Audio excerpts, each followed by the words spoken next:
শরীরে আটকা পড়ে গাছের ডালে। 3 ফুট উচ্চতা আর 7 ফুট পাখার দৈর্ঘ্যের প্রায় 10 কেজি ওজনের অত্যন্ত সুন্দর ও শক্তিশালী এই প্রাণীকে গাছ থেকে উদ্ধার করেন স্থানীয়রা। পরে খবর পেয়ে world animal rescue and adoption network নামের একটি স্বেচ্ছাসেবী দল প্রাণীটিকে উদ্ধার করে। জানা যায় বিশাল আকৃতির এই পাখিটি হিমালয়ান গ্রিধিনি জাতের শকুন। এর আগে কখনো শকুন সেরকম ভাবে দেখা হয় নাই, এটাই প্রথম আর কি ধরা চলে। শকুনটি প্রথম অবস্থায় গাছে ছিল, তারপরে সেটা ধরতে যায় যখন, তখন সেটা মাটিতে পড়ে। প্রথম অবস্থায় তারা কি করতে চাইছিল জানি না, পরে যখন আমাদের সাথে WSCDBD হটলাইনে যোগাযোগ করে আমরা তাৎক্ষণিকভাবে ওই স্থানে যাই। যাওয়ার পরে আমরা কনফার্ম করি এটি একটি হিমালয়ান গ্রিধিনি শকুন। গ্রিধিনি জাতের এই শকুনটি উষ্ণতা ও খাদ্যের সন্ধানে নেপাল থেকে দীর্ঘ পথ পাড়ি দিয়ে বাংলাদেশে এসেছে বলে ধারণা সংশ্লিষ্টদের। সিংড়া রেস্কিউ সেন্টারে অসুস্থ পাখিটির শারীরিক অবস্থা পর্যবেক্ষণের পর প্রকৃতিতে পুনর্বাসনের জন্য অবমুক্ত করার কথা জানান wild life and snake rescue team in বাংলাদেশের অর্থ সম্পাদক লিজেন আহমেদ প্রান্ত।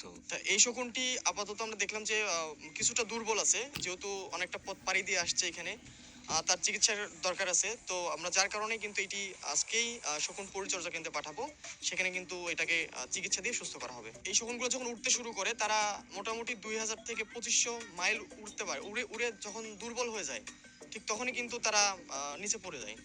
মৃত প্রাণী খেয়ে পরিবেশ পরিষ্কার রাখতে শকুন গুরুত্বপূর্ণ ভূমিকা পালন করে। তবে সাম্প্রতিক বছরগুলোতে প্রাকৃতিক আবাসস্থল ধ্বংস এবং বিষাক্ত খাদ্য গ্রহণের কারণে বাংলাদেশে শকুনের সংখ্যা আশঙ্কাজনক হারে কমে গেছে। সাধারণত এসব পাখি তো আর নর্মালি দেখা যায় না কোথাও। এগুলা যেহেতু বিলুপ্ত প্রায়, এগুলা দেখা যায় কোথায় চিড়িয়াখানায় দেখা যাবে বা কোথাও ঘন বনে দেখা যায়।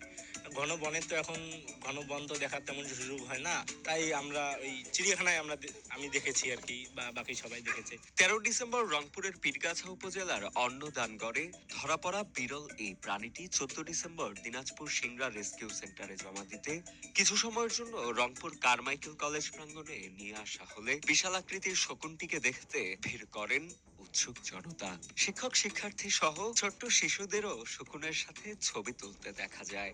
এই শকুনটা দেখে খুবই ভালো লাগলো যে এটা সরাসরি দেখলাম একটা শকুন। আমরা যেন বিরল প্রাণীকে হত্যা না করি, বিরল প্রাণী পেলে আমরা যেন ঊর্ধ্বতন কর্তৃপক্ষের মাধ্যমে সঠিক জায়গায় যেন আমরা পৌঁছায় দিই। উদ্ধার করে নিয়ে আসি এবং রাতে আমাদের কাছেই তাকে উষ্ণ পরিবেশে রেখেছিলাম। এবং শীতকাল যখন শেষ হয়ে যাবে, হিমালয় যখন তাদের উপযুক্ত পরিবেশ সৃষ্টি হবে, তখন এই শকুনটা আবার পুনরায় অবমুক্ত করে দেওয়া হবে।